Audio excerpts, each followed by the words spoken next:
റെഡ്മിയുടെ Redmi pad pro 5G എന്ന പുതിയൊരു tablet ഇപ്പോൾ ലോഞ്ച് ചെയ്തിട്ടുണ്ട്. നമ്മൾ ആദ്യം ഫീച്ചേഴ്സും കാര്യങ്ങളൊക്കെ നോക്കുകയാണെന്നുണ്ടെങ്കിൽ ഡിസ്പ്ലേയുടെ കാര്യത്തിൽ റെഡ്മി പാഡ് പ്രോ 5Gയിൽ 12.1 ഇഞ്ചിൻ്റെ 2.5K റെസൊല്യൂഷനിൽ വരുന്ന ഡിസ്പ്ലേ ആണ് വരുന്നത്.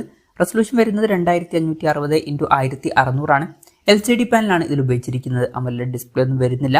ഈ ഒരു ടാബ്ലറ്റ് 23,000 രൂപ പ്രൈസ് റേഞ്ചിലാണ് വരുന്നത്. ഇപ്പോൾ ഫോണുകളുടെ കാര്യത്തിലാണെന്നുണ്ടെങ്കിൽ ആ ഒരു പ്രൈസ് റേഞ്ചിൽ നമുക്ക് AMOLED ഡിസ്പ്ലേ എക്സ്പെക്ട് ചെയ്യാം. പക്ഷേ ടാബുകളുടെ കാര്യത്തിൽ ഈ ഒരു പ്രൈസ് റേഞ്ചിൽ LCD ഡിസ്പ്ലേ എക്സ്പെക്ട് ചെയ്യാൻ പറ്റുള്ളൂ. അപ്പം LCD ഡിസ്പ്ലേ എന്നുള്ളത് ഈ ഒരു പ്രൈസ് റേഞ്ചിൽ ടാബുകളുടെ കാര്യത്തിൽ ഓക്കെയാണ്. പിന്നെ ഡിസ്പ്ലേയിൽ 120 ഹെർട്സിൻ്റെ റിഫ്രഷ് റേറ്റ് ഒക്കെ സപ്പോർട്ട് ചെയ്യുന്നുണ്ട്. 180 ഹെർട്സിൻ്റെ ടച്ച് സാമ്പിളിംഗ് റേറ്റും വരുന്നുണ്ട്. ഡോൾബി വിഷൻ്റെ സപ്പോർട്ടും കാര്യങ്ങളൊക്കെ ഇതിൽ വരുന്നുണ്ട്. പീക്ക് ബ്രൈറ്റ്നസ് വരുന്നത് 600 നിറ്റ്സ് ആണ്. ഗൊറില്ല ഗ്ലാസ് 3യുടെ പ്രൊട്ടക്ഷനും ഇതിൽ കൊടുത്തിട്ടുണ്ട്. അപ്പം അത്യാവശ്യം തിരക്കുകളില്ലാത്ത ഡിസ്പ്ലേ ഫീച്ചേഴ്സും കാര്യങ്ങളൊക്കെ ഈ ടാബിൽ വരുന്നുണ്ട് എന്ന് തന്നെ പറയാവുന്നതാണ്. ടാബിൻ്റെ വെയിറ്റ് വരുന്നത് 566 ഗ്രാമാണ്. തിക്നെസ് വരുന്നത് 7.52 mm ആണ്. ഈ ഒരു ടാബിൻ്റെ ഡാർക്ക് ഗ്രേ എന്നുള്ളൊരു കളർ വേരിയൻ്റ് ആണ് ഇപ്പോൾ ലോഞ്ച് ചെയ്തിരിക്കുന്നത്. പ്രോസസ്സറിൻ്റെ കാര്യം പറയുകയാണെന്നുണ്ടെങ്കിൽ സ്നാപ്ഡ്രാഗൺ 7S Gen 2 എന്ന പ്രോസസ്സർ ഇതിൽ കൊടുത്തിട്ടുണ്ട്. 23,000 രൂപ പ്രൈസ് റേഞ്ചിൽ ഇത് അത്യാവശ്യം തിരക്കില്ലാത്ത നല്ലൊരു പ്രോസസ്സറൊക്കെ തന്നെയാണ്. പിന്നെ ഇതിൽ 5G സപ്പോർട്ടും കാര്യങ്ങളൊക്കെ വരുന്നുണ്ട്. മുമ്പ് 5G സപ്പോർട്ട് ചെയ്യാത്ത വെർഷൻ ലോഞ്ച് ചെയ്തിട്ടുണ്ടായിരുന്നു. ഇപ്പോൾ ലോഞ്ച് ചെയ്തിരിക്കുന്നത് 5G സപ്പോർട്ട് ചെയ്യുന്ന വെർഷനാണ്. ബേസ് വേരിയൻറ്റിൽ 6GB റാമും 128GB ഇൻറ്റേർണലുമാണ് വരുന്നത്. 8GB റാമും 256GB ഇൻറ്റേർണലുമായിട്ട് വരുന്ന ഒരു വെർഷനും വരുന്നുണ്ട്. LPDDR4Xൻ്റെ റാമും UFS 2.2 സ്റ്റോറേജ് ടൈപ്പ് ഒക്കെ ഇതിൽ കൊടുത്തിട്ടുണ്ട്. മെമ്മറി എക്സ്പാൻഡ് ചെയ്യണമെന്നുണ്ടെങ്കിൽ മെമ്മറി കാർഡ് സ്ലോട്ട് വരുന്നുണ്ട്. പിന്നെ IR ബ്ലാസ്റ്റർ എന്നുള്ള ഫീച്ചർ ഇതിൽ കൊടുത്തിട്ടുണ്ട്. അപ്പം ഈ ടാബ് റിമോട്ടൊക്കെ ആയിട്ട് യൂസ് ചെയ്യാൻ കഴിയുന്നതായിരിക്കും. പിന്നെ കോഡ് സ്റ്റീരിയോ സ്പീക്കേഴ്സും കാര്യങ്ങളൊക്കെ ഇതിൽ വരുന്നുണ്ട്. ഡോൾബി അറ്റ്മോസിൻ്റെ സൗണ്ട് സപ്പോർട്ട് ചെയ്യുന്നുണ്ട്. Android 14 ബേസ് ആയിട്ടുള്ള HyperOS സോഫ്റ്റ്വെയർ ആണ് ഈ ടാബിൽ വരുന്നത്. ക്യാമറയുടെ കാര്യം പറയുകയാണെന്നുണ്ടെങ്കിൽ ടാബിൻ്റെ പിന്നിൽ സിംഗിൾ ക്യാമറ ആണ് കൊടുത്തിരിക്കുന്നത്. ടാബിൻ്റെ പിന്നിൽ 8 MP സെൻസർ കൊടുത്തിട്ടുണ്ട്. പിന്നെ ഫ്രണ്ടിലും 8 MP സെൽഫി ക്യാമറ ആണ് കൊടുത്തിരിക്കുന്നത്. 10,000 mAh ബാറ്ററി ഒക്കെ വരുന്നുണ്ട്. അപ്പം അത്യാവശ്യം തിരക്കുള്ള നല്ല ബാറ്ററി കപ്പാസിറ്റിയും കാര്യങ്ങളൊക്കെ വരുന്നുണ്ട്. 33 വാട്ടിൻ്റെ ഫാസ്റ്റ് ചാർജ് സപ്പോർട്ടും വരുന്നുണ്ട്. Type-C ചാർജിംഗ് പോർട്ടും കൊടുത്തിട്ടുണ്ട്.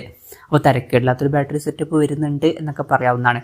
അപ്പം ഇതൊക്കെയാണ് ഫീച്ചേഴ്സിനെ പറ്റി പറയാനുള്ള കാര്യങ്ങൾ. പിന്നെ ഈ ഒരു ടാബ്ലറ്റ് ഇപ്പം ഇന്ത്യൻ മാർക്കറ്റിൽ ലോഞ്ച് ചെയ്തിട്ടില്ല. ഇപ്പോൾ ചൈനീസ് മാർക്കറ്റിലാണ് ഈ ടാബ്ലറ്റ് ലോഞ്ച് ചെയ്തിരിക്കുന്നത്. അവിടെ ഈ ടാബ്ലറ്റ് ലോഞ്ച് ചെയ്തിരിക്കുന്നത് 1999 യുവാൻ എന്ന പ്രൈസിങ്ങിലാണ്. അതായത് 23,000 രൂപ പ്രൈസ് റേഞ്ചിൽ. ആ ഒരു പ്രൈസ് റേഞ്ചിൽ ഈ പറഞ്ഞിട്ടുള്ള ഫീച്ചേഴ്സ് എങ്ങനെയുണ്ട് എന്ന് വെച്ചാൽ അത്യാവശ്യം തിരക്കേടില്ലാത്ത ഫീച്ചേഴ്സൊക്കെ തന്നെയാണ് എന്ന് പറയാവുന്നതാണ്. തിരക്കേടില്ലാത്ത ഡിസ്പ്ലേ ഫീച്ചേഴ്സും തിരക്കേടില്ലാത്ത ഓൺ പേപ്പർ ക്യാമറ സ്പെസിഫിക്കേഷനും വരുന്നുണ്ട്. ഇപ്പം ക്യാമറ സ്പെസിഫിക്കേഷൻ വലിയ തിരക്കേടില്ല എന്ന് തന്നെ പറയാം. ഇപ്പോൾ ഫോണുകളുടെ കാര്യത്തിലാണെന്നുണ്ടെങ്കിൽ ബെറ്റർ ആയിട്ടുള്ള ക്യാമറ സ്പെസിഫിക്കേഷൻ നമുക്ക് എക്സ്പെക്ട് ചെയ്യാം. പക്ഷേ ടാബുകളുടെ കാര്യത്തിൽ ക്യാമറ എന്നുള്ളത് ഭയങ്കര ഇമ്പോർട്ടൻ്റ് ആയിട്ടുള്ളൊരു കാര്യമൊന്നുമല്ല. അപ്പോൾ തിരക്കില്ലാത്ത ക്യാമറ സ്പെസിഫിക്കേഷൻ എന്ന് തന്നെ പറയാം. പിന്നെ തിരക്കില്ലാത്ത ബാറ്ററി സെറ്റപ്പും അതുപോലെ തന്നെ അത്യാവശ്യം നല്ലൊരു പ്രോസസ്സറും കൊടുത്തിട്ടുണ്ട്. അപ്പം മൊത്തത്തിൽ നോക്കുമ്പോൾ അത്യാവശ്യം നല്ല ഫീച്ചേഴ്സും കാര്യങ്ങളൊക്കെ ഇതിൽ വരുന്നുണ്ട് എന്ന് തന്നെ പറയാവുന്നതാണ്. ഇനി ഇന്ത്യൻ മാർക്കറ്റിൽ ഈ ഒരു ടാബ്ലറ്റ് ലോഞ്ച് ചെയ്യുമോ എന്ന് വെച്ചാൽ ചിലപ്പോൾ ലോഞ്ച് ചെയ്തേക്കാം. കാരണം റെഡ്മി മുമ്പ് അവരുടെ ടാബുകൾ ഇന്ത്യൻ മാർക്കറ്റിൽ ലോഞ്ച് ചെയ്തിട്ടുണ്ട്.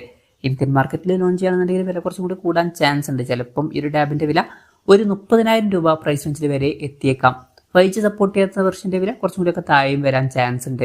ഇന്ത്യയിലെ ലോഞ്ചിനെ പറ്റിയിട്ടുള്ള ന്യൂസുകളൊക്കെ വരികയാണെന്നുണ്ടെങ്കിൽ അതിനെ പറ്റിയിട്ടുള്ള വീഡിയോസൊക്കെ നമ്മൾ ചെയ്യുന്നതായിരിക്കും. അപ്പം അതുപോലുള്ള വീഡിയോസ് കാണാൻ താല്പര്യമുണ്ടെന്നുണ്ടെങ്കിൽ ഈ ചാനൽ സബ്സ്ക്രൈബ് ചെയ്യാവുന്നതാണ്. എന്തായാലും റെഡ്മി പാഡ് പ്രോ 5G എന്ന പുതിയൊരു ടാബ്ലറ്റ് ഇപ്പോൾ ലോഞ്ച് ചെയ്തിട്ടുണ്ട്. ഈ ഒരു ടാബിനെ പറ്റിയിട്ടുള്ള നിങ്ങളുടെ അഭിപ്രായം ജസ്റ്റ് ഒന്ന് കമൻറ്റ് ചെയ്യുക. അതുപോലെ തന്നെ ഈ ഒരു ടാബ്ലറ്റ് ഇന്ത്യൻ മാർക്കറ്റിൽ നിങ്ങൾ ഏത് പ്രൈസിങ്ങിലാണ് എക്സ്പെക്ട് ചെയ്യുന്നത് എന്നുള്ള കാര്യം കൂടി ജസ്റ്റ് ഒന്ന് കമൻറ്റ് ചെയ്യുക.